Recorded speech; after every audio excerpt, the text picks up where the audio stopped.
quelque chose, voilà. Ok. Bienvenue à notre révision, notre formation de développement des applications Windows. Ici, il y a déjà un projet en développement. C'est un projet d'une application qui permet de parcourir la culture générale. Donc, je donne l'exemple d'un livre qui s'appelle Le Monde dans ma poche. Je ne sais pas si vous connaissez ça. Voilà, il y a ce livre-là, Le Monde dans ma poche, qui, donc, quand vous le parcourez, vous avez les pays d'Afrique, d'Amérique, d'Europe, et voilà. Et voilà, les pays, en fait, il y a les détails, chaque pays, sa capitale, la langue nationale, la superficie, les habitants, voilà. Alors, c'est une application que je développe, en fait, c'est pas un livre qui doit être imprimé, mais c'est plutôt une application qui sera installée sur toutes les plateformes Windows et même sur les plateformes Linux.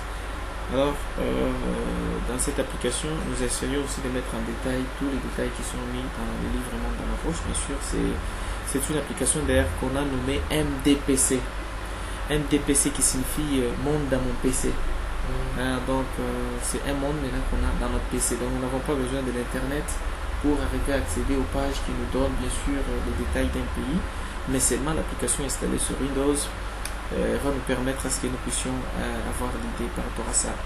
Avant de créer cette application, nous avions créé un fichier qu'on appelle fichier texte, fichier RTF, qui signifie Real Text File en anglais. Et je vais l'ouvrir, c'est un fichier que j'avais donné comme nom Monde dans mon PC. Si je l'ouvre, vous verrez les détails. Voilà. Donc je vais ouvrir le fichier, vous verrez projet de création d'une application culture générale des pays mondiaux. Et là, vous verrez, il y a objectif du projet, mettre en valeur les capacités innovatives des développeurs congolais, permettre la visibilité des compétences congolaises en matière de développement des systèmes d'information. Et nous avons mettre à disposition de tous, bien sûr, une application culture générale. Donc, ça comme objectif, pouvoir avoir c'est de quoi montrer aux gens lorsque nous leur disons que bien sûr nous développons des applications. Donc on devait avoir déjà quelque chose qu'on a développé. Comme ça les gens nous découvrent par rapport à ce qu'on fait, qui peut être donné peut-être gratuitement. Alors cette application a comme cible, et nous avons les écoliers qui sont comme cible parce que les enfants maternels on ne trouve pas l'importance de leur dire la capitale ou les drapeaux d'un pays. Nous avons les élèves bien sûr, donc écoliers c'est parce qu'ils sont à l'école primaire, les élèves c'est à l'école secondaire, et nous avons les étudiants et chercheurs géographiques. Donc c'est une application qu'un étudiant peut utiliser pour se renseigner aussi par rapport à la situation mondiale, au président, au produit, voilà. Et puis détail de l'application, ici je vois, c'est écrit connaissance générale sur le pays du monde, leur capitale, monnaie, langue, hymne, président, pouvoir, population, superficie, indicatif, et puis production. Voilà, donc indicatif, là nous voyons l'indicatif téléphonique. Alors la production c'est quoi? C'est en fait tout ce qu'ils produisent comme produit d'exportation, donc les minerais qu'ils ont et qu'ils exportent ailleurs. Et en dehors de cela, nous avons les types d'applications. Donc c'est une application Windows, ce qui signifie que c'est une application qui peut être installée sur toutes les plateformes Windows. On peut commencer par la version la plus récente qui est Windows 8 bien sûr. Et on peut aller jusqu'à Windows 7 bien sûr en y associant les frameworks qui peut bien fonctionner parce que c'est une application qui sera développée avec, sur la plateforme visualbasic.net. Visualbasic.net vous connaissez, donc c'est un des langages de programmation qu'on trouve dans les packages de Microsoft Visual Studio bien sûr. Alors nous allons parcourir et puis concepteur et développeur de projet. Le nom de la société c'est MSS qui a comme signification Mukina i7 Space, donc espace virtuel de Mukina i7, voilà, et comme site internet qui est www.mukina-i7-space.org, et comme email mukina-i7@mukina, voilà, et puis téléphone, et puis développeur, programmeur et analyste. Mais seulement dans ça il doit s'y ajouter, parce que ce sont des honneurs, on doit ajouter Christian qui? Christian Dour, comme ça, hein? Voilà. Qui est aussi programmeur donc qui est aussi analyste programmeur. Analyste programmeur, voilà. Donc en bref, un IT. Et puis assistant de développement, nous avons Eugénie Boitième. C'est une assistante à moi qui, de temps en temps, est là avec moi par rapport à la recherche des données. Et puis, elle est aussi en train d'apprendre. Voilà, en quelque sorte, le fichier Real Text File qui met en détail notre application qui sera créée. Voilà. Et je le ferme. Et maintenant, je peux aller sur notre site internet, bien sûr. Notre site internet, c'est http space.org. Voilà, donc vous n'avez pas besoin de mettre 3W là-dessus parce que c'est déjà un lien hypertexte avec .org à la fin. Voilà. Donc, le site internet va s'ouvrir. Voilà, notre site internet il est là, MSS bien sûr. Dans ce site internet, voilà, nous avons la présentation de notre site internet, accueil, service, portfolio, c'est en anglais, portfolio qui signifie portefeuille.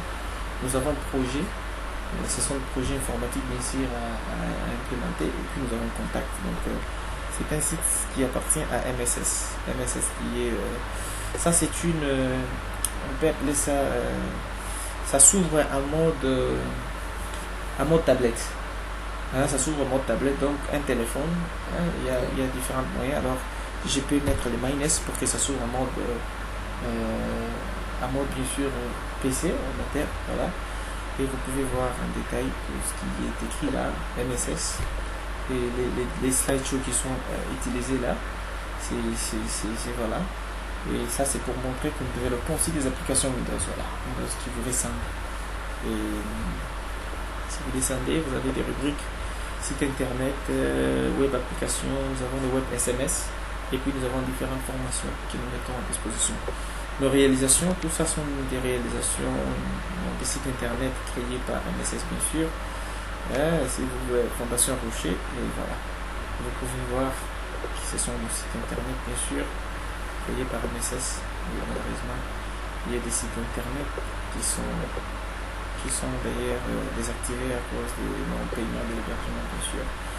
Et notre copyright reste toujours là, elle est là, arrobase, qui signifie copyright, MSS 2014, tout droit réservé, voilà. Donc et dans ce site internet nous allons y mettre nos différents, voilà, donc la rubrique contact par exemple permet à ce que quelqu'un puisse nous écrire, bien sûr, quelqu'un peut nous écrire en ligne, votre nom complet, votre email, votre sujet, et puis il peut vous écrire en ligne.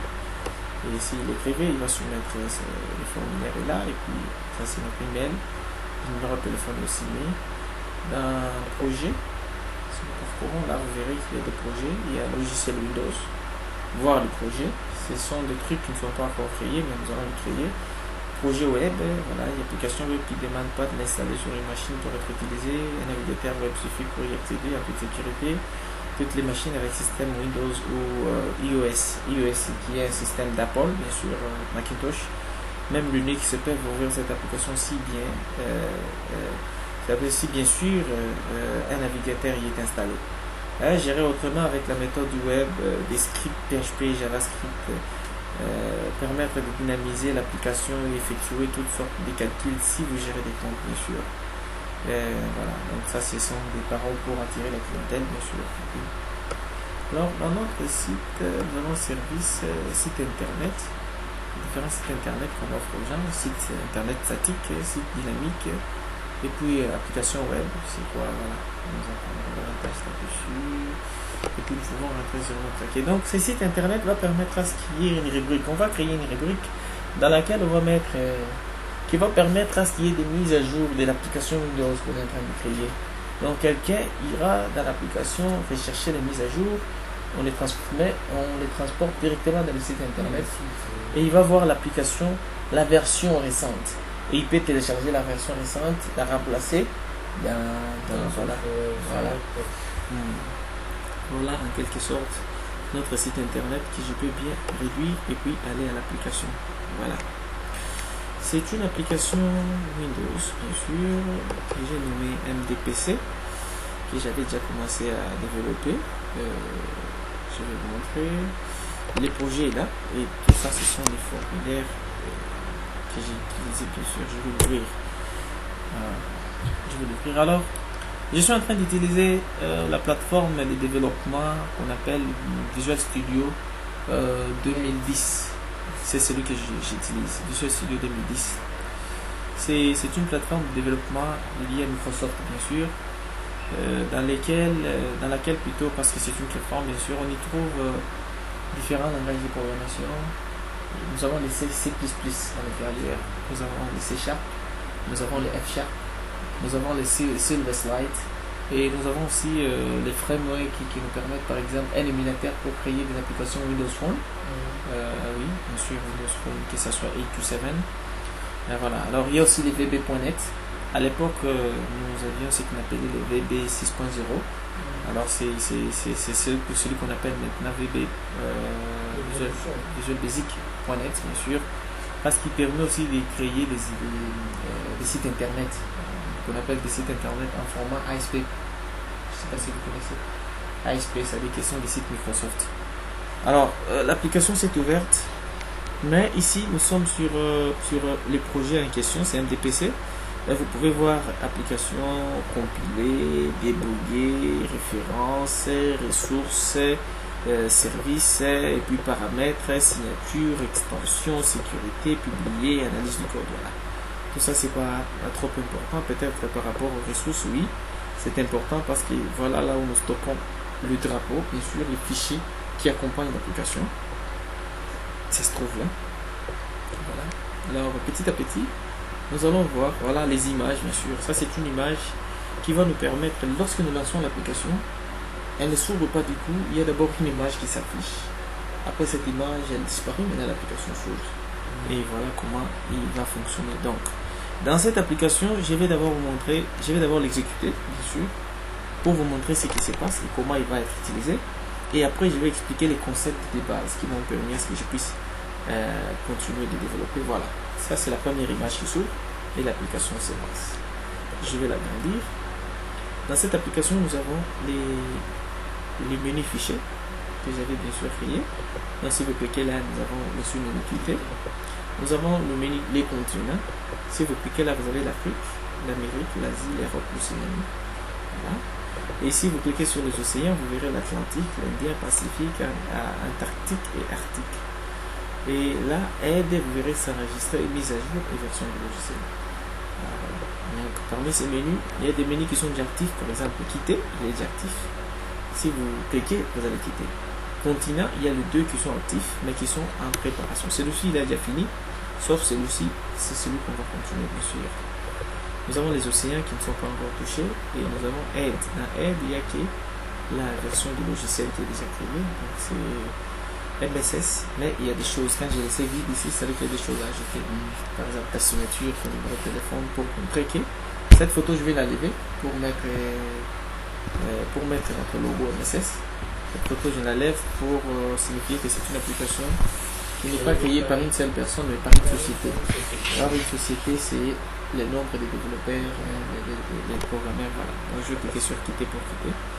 Et là, maintenant, je vais aller sur continent, par exemple, et clique sur l'Afrique. Dès que je clique sur l'Afrique, j'ai cette petite fenêtre, bien sûr, qui m'est ouverte. Et j'ai les différents pays d'Afrique qui sont dans cette case. Vous pouvez le voir. Et de l'autre côté, nous avons les détails du pays. Nous avons le nom du pays, la capitale, la superficie, la population, la langue officielle, le président, la monnaie, la fête nationale, le produit d'exportation et l'indicatif téléphonique. Et en bas ici, nous avons un petit blanc là. C'est l'endroit où on affiche les drapeaux de chaque pays, lorsqu'il est sélectionné, bien sûr. Donc, comme on le disait au début de l'application, c'est une application culture générale qui permet à ce que les gens s'informent par rapport au pays, au capital, au président, la monnaie utilisée. Et c'est une application qui permet aux économistes internationaux, par exemple, aux gens qui travaillent dans l'économie monétaire, de pouvoir savoir quelles sont les monnaies utilisées au monde. Et si je vais quitter mon pays pour tel pays, il utilise quelle monnaie là, et il peut faire un effort là de comprendre l'équivalence des deux monnaies, et ça fait combien dans son pays, voilà, dans quelque sorte. Et maintenant, nous avons cette rubrique. Nous avons par exemple une label qu'on a nommé pays sélectionnés. Et en bas, c'est juste une représentation de cette text box. Il va nous afficher les pays qu'on a sélectionnés ici. Il écrit là et directement, on va afficher ça ici. Bon, vous pouvez sélectionner avec une souris, par exemple, sur Afrique du Sud. Vous voyez, quand vous sélectionnez Afrique du Sud, vous voyez les détails. Tu peux voir dans la text box, on a écrit Afrique du Sud et dans les détails du pays, République sud-africaine, capitale Pretoria, superficie 1 219 912 km², population 48 600 000 habitants, langue officielle, ils ont l'africaine, ils ont les Zoulou et puis l'anglais. Le président c'est Jacob Zuma, la monnaie c'est Rand là-bas, dans le pays. La fête nationale c'est le 27 avril. Et puis les produits d'exportation, ils ont l'or, le diamant et les machines. Et puis l'indicatif de leur pays c'est plus 27. Et voilà les rapports en bas. Donc par la méthode des clics, par exemple, Burkina Faso, vous verrez là Burundi par exemple. Alors il y a aussi une méthode par quand vous descendez avec la touche fléchée, vous verrez que l'application fonctionne comme il faut. Et jusqu'au 54e pays bien sûr, qui est la Zimbabwe, la Zambie, la Tunisie, le Togo, le Tchad, la Tanzanie, le Swaziland, le Soudan, le Soudan du Sud bien sûr, et puis Soudan, Somalie, Sierra Leone, Seychelles, Sénégal, Sao Tome, Rwanda, République centrafricaine, d'ailleurs c'est une image GIF. Et puis nous avons l'Ouganda, nous avons le Nigeria, nous avons le Niger, Namibie, on peut monter pour voir la différence que chaque chose change. Petit à petit on monte jusqu'à passer par exemple la RDC, bien sûr les pays dans lesquels voilà, vous pouvez voir toutes les informations. Vous êtes congolais bien sûr, donc vous connaissez au moins toutes ces informations, Kinshasa, blablabla, Lingala, Swahili, français, Joseph Kabila Kabange qui est comme voilà, franc-congolais, et puis les produits d'exportation, diamant, cobalt, café, cuivre, coton, uranium, coltan, or, ainsi de suite, c'est nombreux. Je ne peux même pas mettre du pétrole, et puis notre indicatif téléphonique c'est plus 243, et puis notre drapeau qui est là.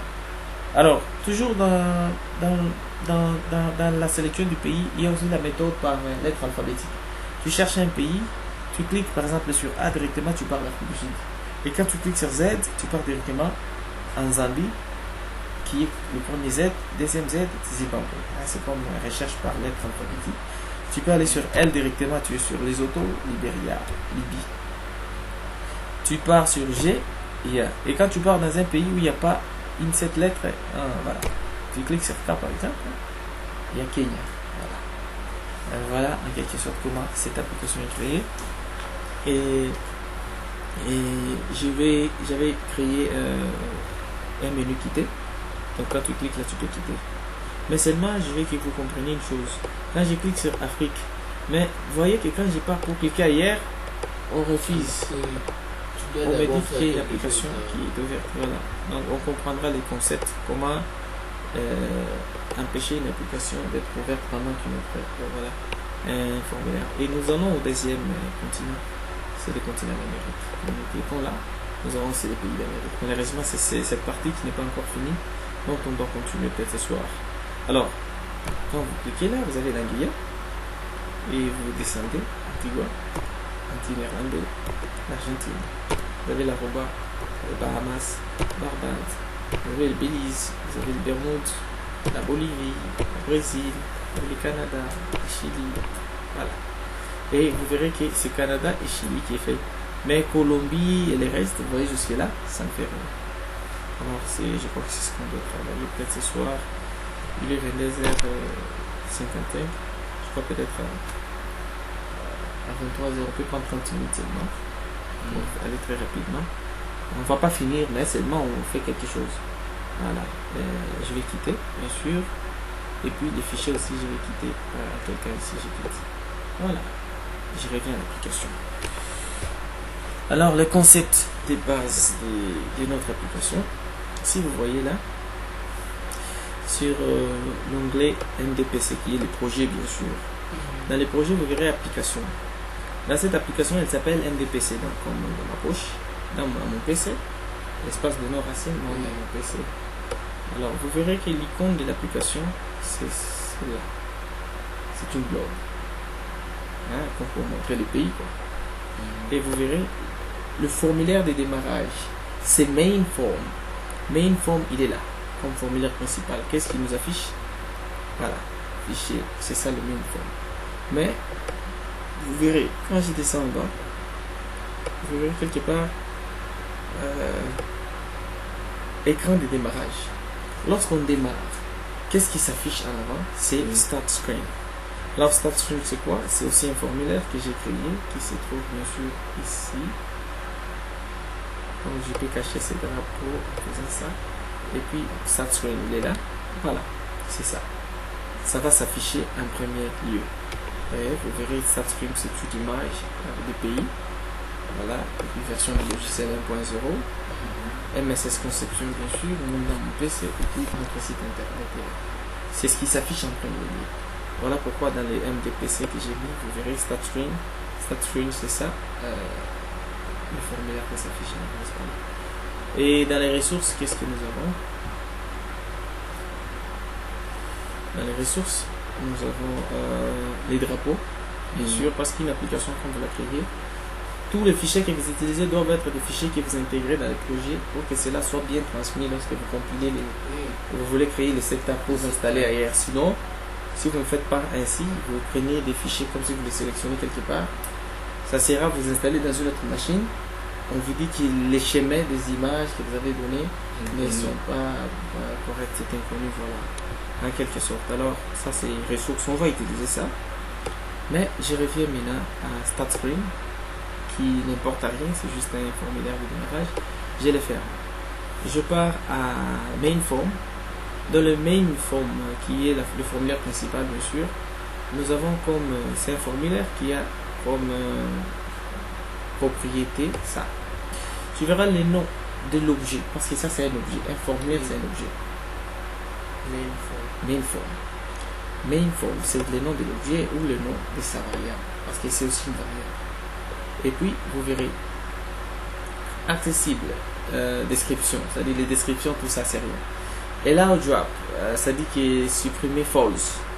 Et là, autoscale, ça dit qu'il est agrandir, ou voilà. Et puis, vous verrez, auto-size c'est true. Auto-size, ça dit que,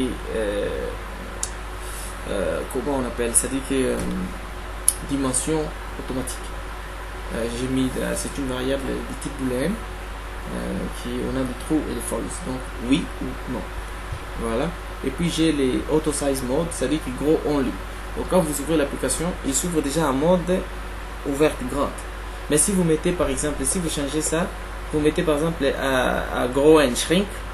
Grow and shrink signifie agrandir et puis réduire. Alors shrink là, vous verrez que ça sera un petit truc qui s'affiche sur l'écran. Et puis vous êtes obligé d'aller encore cliquer sur agrandir pour que ça s'ouvre. Donc c'est pas trop intéressant comme application. Voilà. Donc quand une application s'ouvre. Nous avons par exemple les backcolor. Backcolor c'est la couleur du formulaire. C'est les backcolor. Donc la couleur du fond de la formulaire. Du formulaire plutôt. Nous avons les background images. Background image c'est une image que nous pouvons mettre dans le fond de notre formulaire. C'est comme le CSS. Voilà. Les backgrounds. Malheureusement, dans les CSS, nous n'avons pas les backcolor. Maintenant, nous avons les background tile. Voilà. Center. Tile ici, c'est, tu vois, les titres qui est là. Ça peut être centré, ça peut être mis à gauche, ça peut être mis à droite. Hein, ça dépend. Cancel button. Un bouton cancel, c'est-à-dire qu'il y a un bouton annuler. C'est un bouton automatique. Lorsque vous le mettez en oui, il va créer un bouton automatique pour te dire que si tu veux annuler, tu vas sur ce bouton-là, tu cliques et ce bouton génère du code automatiquement lui-même. Alors, voilà. Context menu. Et puis nous avons les control box. Les control box, c'est quoi? C'est cette application par exemple, tu vois ça, pour fermer. On appelle ça control box. Alors c'est ça. Donc si vous voulez mettre ça en false, par exemple, en false, ça signifie que lorsque vous lancez votre application, les control box ne vont pas se voir. Attendez, je vais lancer l'application, vous verrez. Voilà. Et tu es obligé de quitter l'application par ce que tu aurais prévu.